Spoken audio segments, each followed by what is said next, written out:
பத்ம விபூஷன் பாலமுரளி கிருஷ்ணா அவர்களின் வாழ்க்கையில் இருந்து சில முக்கியமான தருணங்களை நாம் தற்போது பார்த்தோம். அவர் பற்றிய மேலும் பல்வேறு சுவாரஸ்யங்களை நம்மோடு பகிர்ந்து கொள்வதற்காக கடந்த 15 ஆண்டுகளுக்கும் மேலாக இசை விமர்சகராக பல்வேறு கட்டுரைகளை எழுதி வரும் ஹரிகேசநல்லூர் வெங்கட்ராமன் அவர்கள் நம்முடன் அரங்கத்தில் இணைந்திருக்கிறார். அவரிடம் பேசலாம். வணக்கம் சார், மிக்க நன்றி இன்றைக்கு அரங்கத்திற்கு வந்ததற்கு. வணக்கம். ஒரு விமர்சகராக அல்லது ஒரு ரசிகராக உங்களுடைய நீண்ட அனுபவத்தில் முதல்ல எப்போ நீங்க பாலமுரளி கிருஷ்ணாவுடைய பாடலை கேட்டீங்க? அப்போ எந்த மாதிரியான ஒரு உணர்வு ஏற்பட்டது? முதலில் நான் ஒரு கச்சேரி கேட்டது அப்படின்னு சொன்னாக்கா அது அப்போ எனக்கு ஒரு 8-9 வயசு இருக்கும். ஒரு கல்யாண கச்சேரி, எங்க ரொம்ப ஒரு நெருங்கின உறவினர் வீட்டு கல்யாணம். ஐ திங்க் எங்க சித்தி பொண்ணு எங்க அக்கா கல்யாணம் மெட்ராஸில் நடந்தது. அந்த கல்யாணத்தில் இவர் பாலமுரளி கிருஷ்ணா சார் கச்சேரி ஏற்பாடு பண்ணியிருந்தாங்க. அப்போ பொதுவாக கச்சேரிக்கு நடக்கும் கல்யாணம்னாக்க சின்ன பசங்கள்லாம் ஓடிக்கிடி விளையாடிட்டு இருப்பாங்க அங்கங்கே. நானும் கொஞ்சம் அந்த மாதிரி ரொம்ப பிளேஃபுல்லாக தான் இருப்பேன் அந்த ஏஜில். ஆனால் அது என்னமோ அப்படியே மெஸ்மரைஸ் பண்ண மாதிரி உக்காண்டோம். கிட்டத்தட்ட ஒரு 2 ஹவர்ஸ்க்கு மேலே வேற எதுவுமே சிந்தனையே வரல. கல்யாண கச்சேரியில் எனக்கு தெரிஞ்சு அந்த மாதிரி எல்லாரும் அப்படியே மெய்மறந்து உட்காந்து கச்சேரியை ரசிச்சதுங்கிறது ரொம்ப ரேர் விஷயம். கல்யாண கச்சேரினா கச்சேரி ஒரு பக்கம் நடந்துட்டு இருக்கும், எல்லாரும் அவங்க சொந்தக்காரங்களை எல்லாம் பார்த்துக்கிட்டு பேசிட்டு இருப்பாங்க, குறுக்க நடுக்க நடந்துட்டு இருப்பாங்க, சத்தமா இருக்கும். ஆனால் அன்னைக்கு அப்படி ஒரு பின் ட்ராப் சைலன்ஸ். பாலமுரளி சார் பாடினார். நாங்கள் அப்போ உட்காந்து அப்படியே என்னமோ என்னன்னு புரியல எனக்கு. அந்த ஏஜில் இது இன்ன ராகம் இன்ன ஸ்வரங்கள் பாடுறார் அப்படிங்கிறதெல்லாம் புரிஞ்சுக்கக்கூடிய அளவுக்கு அப்போ எனக்கு ஒன்றும் நாலேஜும் கிடையாது. பட் அது என்னமோ மனசை போய் தொட்டுடுது. செவிகளை தாண்டி மனதை தொட்ட ஒரு இசையாக நான் அதை உணர்ந்தேன். அதிலிருந்து எனக்கு அவருடைய பாட்டு மேலே ஒரு பைத்தியம் வந்துருத்துன்னே சொல்லலாம். அப்புறம் அவர் கச்சேரி எங்கெங்கே நடக்கிறதெல்லாம் கேட்டு வீட்டில் சொல்லுவேன், என்னை கூப்பிட்டு போக சொல்லுவேன், அழைச்சிட்டு போவாங்க. ஏன்னா எங்கள் வீட்டில் எங்கள் அம்மா அப்பா எல்லாருக்குமே நல்ல ஒரு மியூசிக் நாலேஜ் அண்ட் டேஸ்ட் உண்டு. எனக்கு அந்த பாலமுரளி சாருடைய கச்சேரி சற்றேறக்குறைய நான் ஒரு 50 வருடங்களுக்கு மேல் கேட்டிருக்கிறேன். மோர் தென் 50 இயர்ஸ் அவருடைய கச்சேரியை நான் தொடர்ந்து கேட்டுட்டு இருக்கேன். அவருடைய இசையில என்னன்னா நிறைய புதுமையான விஷயங்கள்லாம் நான் பார்த்திருக்கேன். ஒண்ணு, அந்த பதம் பிரிக்கிற அழகு இருக்கு பாருங்க, அந்த உச்சரிப்பு இருக்கே, அது ரொம்ப பிரமாதமா இருக்கும். பொதுவா சொல்லுவாங்க கர்நாடிக் மியூசிக் கச்சேரியில் பாடுறவங்க எல்லாம் அந்த வார்த்தைகளே சரியா புரியாது, வேர்ட்ஸ் உச்சரிப்பு சரியா புரியாது, அவங்க ராகத்துக்காக வேண்டி அதை இழுத்து பதச்சேதம் பண்ணி பாடுவாங்க அப்படின்ற மாதிரி ஒரு குற்றச்சாட்டு ஒன்று உண்டு. ஆனால் திரு பாலமுரளி கிருஷ்ணா அவர்கள் பாடும் பொழுது ஒவ்வொரு வார்த்தையும் அது எந்த மொழியாக இருந்தாலும் அது நமக்கு புரியுற மாதிரி, அந்த அர்த்தம் புரியுற மாதிரி பாடுவார். பாவம் அப்படின்னா என்ன அப்படிங்கிறத அவருடைய சங்கீதத்திலிருந்து எல்லாரும் தெரிஞ்சுக்கலாம். அதனாலதான் வங்காள மொழியில ரவீந்திர சங்கீதம் முழுமையா ஆவணப்படுத்தும் போது இவர் பாடினா நல்லா இருக்கும் அப்படின்னு வங்காள மொழி மக்கள் ஆசைப்பட்டு கூப்பிட்டதெல்லாம் சொல்லுவாங்க. ஆமா, உண்மை.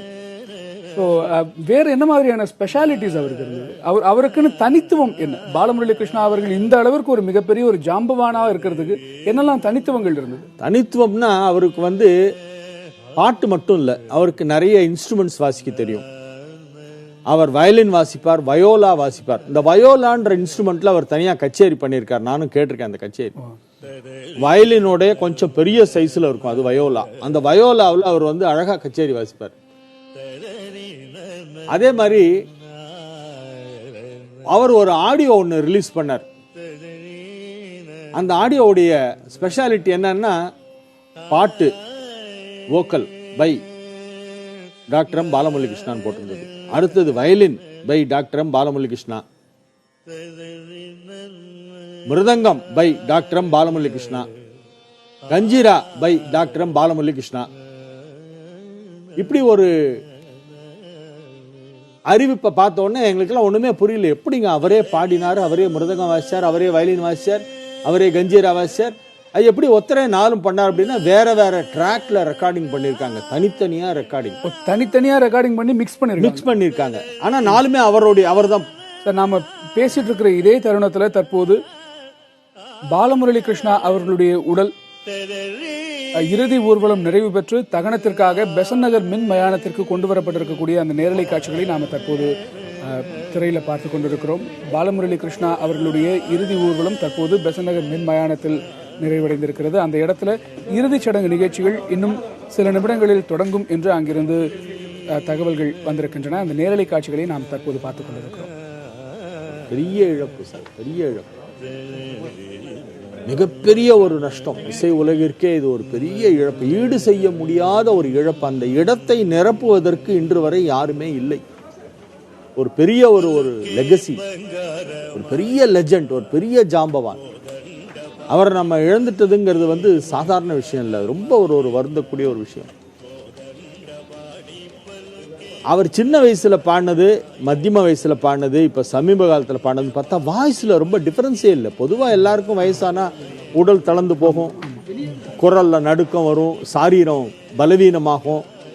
அது எல்லாருக்கும் இயற்கையா இருக்கக்கூடியதான். நரைத்திரை மூப்புங்கிறது எல்லாருக்கும் இருக்கும். ஆனா அவருக்கு அந்த குரல் மட்டும், அந்த சாரீர வளம்ங்கிறது, அவர் 18 வயசுல பாடும்போது எப்படி இருந்ததோ அதே மாதிரி 81 வயசுல இருந்தது. எப்பவுமே அந்த வாய்ஸ்ல அந்த சுதி சுத்தம், அந்த பாவம், ஒரு இடத்துல கூட எங்கேயோ ஒரு மறந்து போய் கூட ஒரு சொரம் எசகி வர்றது அப்படிங்கிற அந்த பேச்சே கிடையாது. சுஸ்வரம் தான், வாயை திறந்தாலே சுஸ்வரம். அது எப்போதுமே அப்படியே இருந்திருக்காரு அவர். இந்த மாதிரி அந்த ஒரே ஆடியோவில் அவரே பாடி, அதற்கு அவரே வயலின் வாசித்து, அவரே மிருதங்கமும் வாசித்து, அவரே அதற்கு கஞ்சீராவும் வாசித்து, தனித்தனி ட்ராக்ல அதை ரெக்கார்ட் பண்ணி, அதை அவ்வளோ அழகாக பர்ஃபெக்டாக அதை உட்காந்து மிக்சிங்கில் அவரே உட்காந்து பண்ணார். அதை ஏன்னா அந்த தாளம் அந்த அக்ஷரத்தில் கரெக்டாக வரணும்னு சொல்லி இந்த இடத்துல ஸ்டார்ட் பண்ணு சொல்லி பண்ணி மிக்சிங்க்கு கூட இருந்து கைட் பண்ணாரும். அவ்வளோ அழகாக இருக்கும் அந்த ஒரு ஆடியோ அவர் வெளியிட்டது. அதே மாதிரி 17 வயசில் எல்லா மேளகர்த்தா ராகத்திலையும் பாட்டு கம்போஸ் பண்ணியிருக்கார். 72 மேளகர்த்தா ராகங்கள்லையும் பாடல்களை இயற்றியவர்கள்னு பார்த்தா 20ஆம் நூற்றாண்டுல கோடீஸ்வரையர் பண்ணார் தமிழ் பாடல்கள். 72 மேளகர்த்தாலையும் கோடீஸ்வரையர் பாடியிருக்கார். அதற்கு அடுத்தபடியாக டாக்டர் பாலமுரளி கிருஷ்ணா அவர்கள் 72 மேளகர்த்தா ராகத்திலையும் அவரே தன்னுடைய சொந்த சாகித்யம், சொந்த இசையமைப்பிலே பாடல்கள், கிருதிகள், அதில் எல்லா மொழி பாடல்களும் வரும். அது எல்லாத்தையும் ஏற்றி அந்த 72 மேளகர்த்தாவுடைய லட்சணம் என்ன, இந்த ராக லட்சணம் என்ன அப்படிங்கிறத தெரிஞ்சுக்கணும்னா அவர் இயற்றின அந்த பாடலை எடுத்து போட்டால் தெரியும். அதில் அவ்வளோ அழகாக அந்த 72 மேளகர்த்தாக்கும் அவர் ஒரு இலக்கணமாக இருந்திருக்கார். பொதுவாக இந்த சங்கீதத்தில் ரொம்ப கிராமரில் உள்ள டீப்பாக போனவங்களுக்கு பாட வராது. தியரியில தான் பெரிய ஆளாக இருப்பாங்க. தியரியில் ரிசர்ச் பண்ணவங்க மேடையில் ஷைன் பண்ணக்கூடியது ரொம்ப வெரி ஃபியூ தான், எல்லாராலையும் முடியாது. இவர் தியரிலையும் எக்ஸ்பர்ட்டு, பாட்டும் பாமர மக்களுக்கும் புரியும். அதே நேரத்தில் பண்டிதர்களும் அதை பாராட்ட முடியும். பண்டித பாமர ரஞ்சகம் அப்படிங்கிறது ரொம்ப கஷ்டமான ஒரு விஷயம். ஒன்னா பண்டிதர்களை திருப்திப்படுத்த முடியும், இல்லை பாமரர்களை திருப்திப்படுத்த முடியும். ஆனால் பாலமுரளி கிருஷ்ணா சார் மட்டும்தான் எல்லாரையும் திருப்திப்படுத்தக்கூடிய விதத்திலே தன்னுடைய சங்கீதத்தை ரொம்ப அழகாக வழங்கி இருக்கிறார். அந்த தியரி நாலேஜ், பல இன்ஸ்ட்ருமெண்ட்ஸ் வாசிக்க தெரிஞ்சது, பல லாங்குவேஜில் அவருக்கு இருந்த ஒரு பெரிய ஒரு பாண்டித்யம். அது மட்டும் இல்லாமல் அவர் பாருங்க, சினிமா பாட்டிலையும் நேஷனல் அவார்டு வாங்கியிருக்கார். ஆமாம், அவர் மியூசிக் டைரக்ட் பண்ணியிருக்கார். மியூசிக் டைரக்டராகவும் நேஷனல் அவார்டு, மியூசிக் டைரக்டராகவும் நேஷனல் அவார்டு வாங்கியிருக்கார். As a music director national award, as a playback singer national award.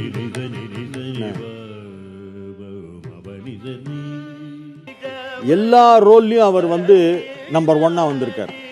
அதுதான் சார். அதுல இதை விட ரொம்ப முக்கியமா கர்நாடக சங்கீதத்தை ஒரு வெகுஜன சங்கீதமா மாற்றியதில் அவருடைய பங்களிப்பு என்ன அப்படிங்கிற பல்வேறு விஷயங்களை நாம கேட்டு தெரிஞ்சுக்கணும்னு ஆவலா இருக்குது. ஒரு சிறிய இடைவேளைக்கு பிறகு பாலமுரளி கிருஷ்ணா அவர்கள் பற்றி மேலும் பல்வேறு நினைவலைகளை பார்க்கலாம். பத்ம விபூஷன், சங்கீத கலாமணி பாலமுரளி கிருஷ்ணா அவர்களுடைய இறுதிச் சடங்குகள் தற்போது நடைபெற்றுக் கொண்டிருப்பதாக பெசன்ட் நகர் மின் மயானத்தில் இருந்து வரும் செய்திகள் தெரிவிக்கின்றன. அவருடைய நினைவலைகளை நாம் நேற்றில் இருந்தே பல்வேறு பிரபலங்களிடம் இருந்தும் கேட்டு தெரிந்து கொண்டிருக்கிறோம். தற்போது நம்முடன் அரங்கத்தில் இசை விமர்சகர் ஹரிகேஷ் நல்லூர் வெங்கட்ராமன் அவர்கள் இருக்கிறார். நம்ம தொடர்ந்து பேசலாம்.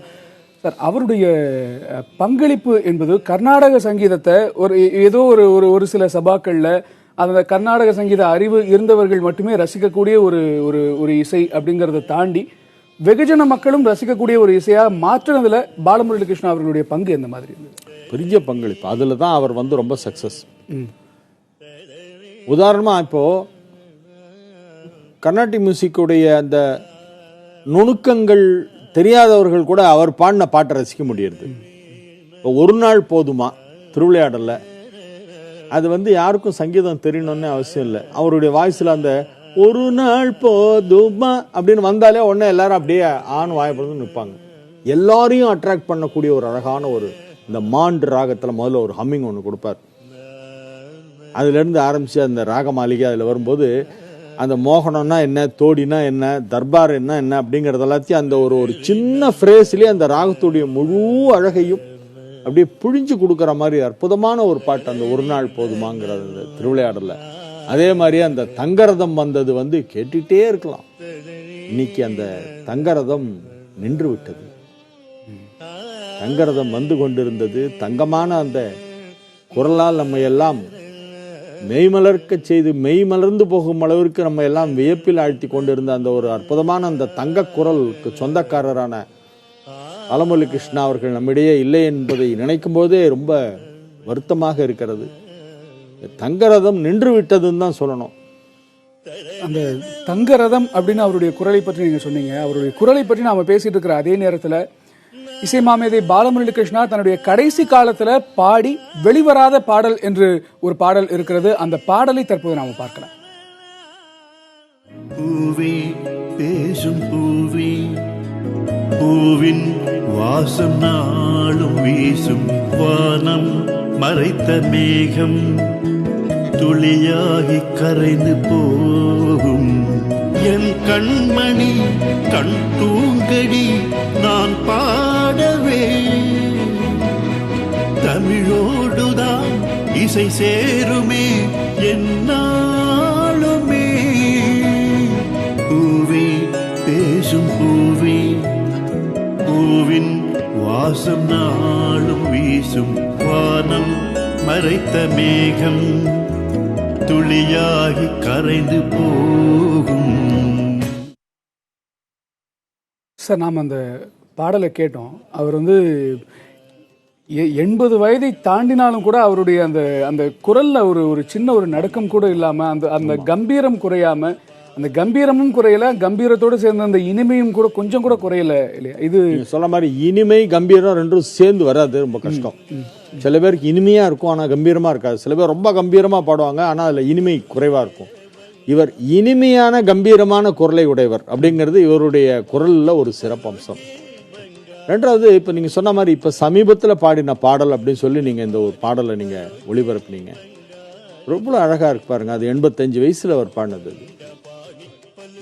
84 வயசு 85 வயசுல அவர் பாடின இந்த பாடல்ல அவர் சின்ன வயசுல பாடும்போது அந்த சின்ன கண்ணன் அழைக்கிறான் பாட்டு இளையராஜா சாருடைய ராஜா சார் மியூசிக்ல வெளியான ஒரு கவிக்குயில் நினைக்கிறேன். அந்த பாடம் கவிக்குயில்ல வந்து அந்த சின்ன கண்ணன் அழைக்கிறான். அதை வந்து அவ்வளோ அழகா வந்து நான் வந்து இந்த புதுசா சங்கீதம் கேட்க வரவங்கலாம் வந்து சில ராகங்களுக்கெல்லாம் சந்தேகம் கேட்பாங்க. ரீதி கவுளன்னா எப்படி சார் இருக்கும் அப்படின்னா, சின்ன கண்ணன் அழைக்கிறான் பாட்டை பாடிப்பாரு, உனக்கு ரீதி கவுளை வந்துடும் அப்படின்பேன் நான். ஏன்னா அதில் அப்படியே அந்த ஆரோணமே வரும். அப்படியே அந்த ஆரோணத்தையும் போட்டுப்பாரு. எந்த அளவுக்கு தாக்கம்னா, அதே ராகத்துல இன்னைக்கு வந்து நம்ம ஜேம்ஸ் வசந்தன் சுப்பிரமணியபுரத்துல வந்து கண்கள் இரண்டாள் பாட்டு போட்டிருக்காரு. ஆனா கண்கள் இரண்டாள் பாட்டை கேட்கும்போது நமக்கு சின்ன கண்ணன் தான் ஞாபகத்துக்கு, சின்ன கண்ணன் தான் அழைச்சுட்டே இருப்பான், இவங்க யாரும் அழைக்க முடியாது. அந்த மாதிரி ஒரு அந்த பாவம் அப்படிங்கிறது இருக்கு பாருங்க. அது வந்து வார்த்தைகளால விவரிக்க முடியாத ஒரு விஷயம். பாவம்னா என்ன அப்படின்னா, அது வந்து அவருடைய பாலமுரளி கிருஷ்ணா சாருடைய சங்கீதத்தில் அந்த பாவம் நிரம்பி வழிந்தது.